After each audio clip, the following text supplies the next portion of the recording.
Namaste, I'm Vishnu Hari Dahal, District Membership Committee Chair, Rota year 26-27. So District Membership Committee has planned various activities during this year. जसमध्येमा हामीसँग छ एउटा membership spotlight भनेर membership स्पटलाइटमा चाहिँ हामीले हाम्रो पुरानो Rotarian साथीहरूलाई चाहिँ उहाँको स्टोरी रोटरीमा आएपछिको एक्सपिरियन्सहरू शेयर गर्न लगाउँछौँ र त्यो कुरा चाहिँ हामी सोशल मिडियाबाट शेयर गर्छौँ ताकि अरू मानिसहरूले पनि त्यो देखेर चाहिँ रोटरियन बन्नको लागि उहाँलाई प्रेरणा होस् भनेर। त्यसपछि सेकेन्ड काम हामीले गरिरहेको छौँ न्यू मेम्बर रिकग्निसन वाल भनेर। हामीले नयाँ मेम्बरलाई रोटरीमा इन्डक्ट गर्ने बित्तिकै उहाँलाई खुला हृदयले सम्मान गरेर हामीले रोटरीमा अँगाल्यौँ भनेदेखि नै उहाँहरू पर्मानेन्ट हुने अथवा रिटेन हुने चान्सेस बढ्छ। त्यो भएको कारणले गर्दा हामी नयाँ इन्डक्टेड मेम्बरको चाहिँ नाम क्लासिफिकेसन उहाँको फोटोसहित राखेर वेलकम टु रोटरी भनेर अर्को एउटा ब्यानर बनाएर हामी सेयर गर्छौँ।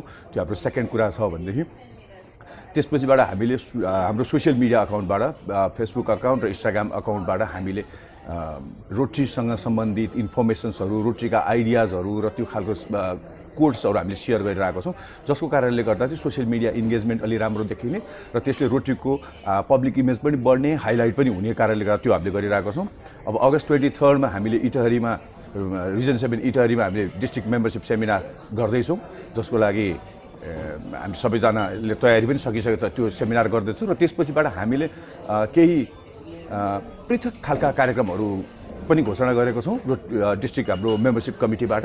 त्यसमध्येमा सबैभन्दा पहिलो छ हाम्रो मेम्बरशिप रोड सो भनेर जसमा चाहिँ हामीले पूर्व पश्चिम बाइक र्याली गर्ने भनेका छौँ।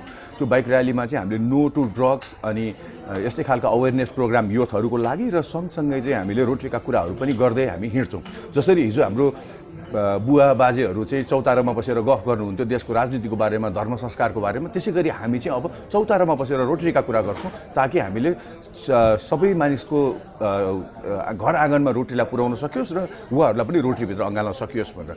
सो सेकेन्डमा हामी जाँदाखेरि हामीले मिनिमम 2वटा हामीले टक इभेन्ट गर्छौँ जसमा हामीले पहिलो इभेन्ट गर्छौँ रोटरी अल्मुनाईहरूलाई हाम्रो रोट्र्याक्टर राइलियन्स अनि त्यसपछि पिस फेलोजहरू र अरू जति पनि स्कलरसिपमा गएर आउनुभएकाहरू हाम्रो अल्मुनाईको लागि स्पेसली रोट्र्याक्ट नै हुनुहुन्छ उहाँहरूलाई गर्छौँ भने अर्को एउटा सेकेन्ड हामीले टक प्रोग्राम गर्छौँ। त्यो भनेको चाहिँ हामीले मेम्बरशिप डिस्कसन गर्छौँ, त्यो चाहिँ रोटरियन र नन रोटरीको इन्टरेक्सन गर्छौँ ताकि हामीले मेम्बरशिप ग्रोथ गराउन सकौँ।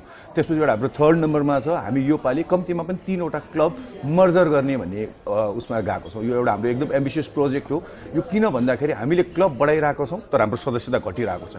त्यो भएको कारणले गर्दा अब स्ट्रङ क्लब हुनु भनेको more member equal to more money is more project and more project is beautiful Rotary. So त्यो भएको कारणले गर्दा रोटरीलाई ब्रान्डिङ गर्नको लागि र ब्युटिफाई गर्नको लागि हामीले क्लबलाई स्ट्रङ बनाउनु जरुरी छ र त्यसको लागि हामी केही विक क्लबहरूलाई मर्ज गरौँ। त्यसमा मिनिमम पनि 3वटा गर्ने भन्ने हाम्रो टार्गेट लिएको छौँ। त्यसपछि 4मा छ हामीले 4मा चाहिँ हाम्रो योपालिको एकदम एम्बिसियस अर्को एउटा ड्रिम छ, त्यो भनेको 4 डिजिट मेम्बरशिप ग्रोथ हो।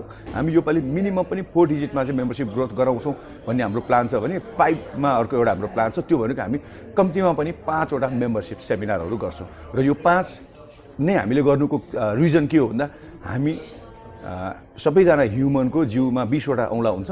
20वटा औँलामा कोही भाग्यमानीको 21-22वटा हुन्छ, नभए 20वटा हुन्छ र त्यो मध्येको कम्तीमा 25% भनेको 5वटा औँला चाहिँ हामीलाई दिइदिनुहोस् र 5वटा हामी तपाईँसँग गएर 2टा हात मिलाएर हातेमालो गरौँ भन्ने एउटा कन्सेप्टको साथमा चाहिँ हामीले यो गरेको।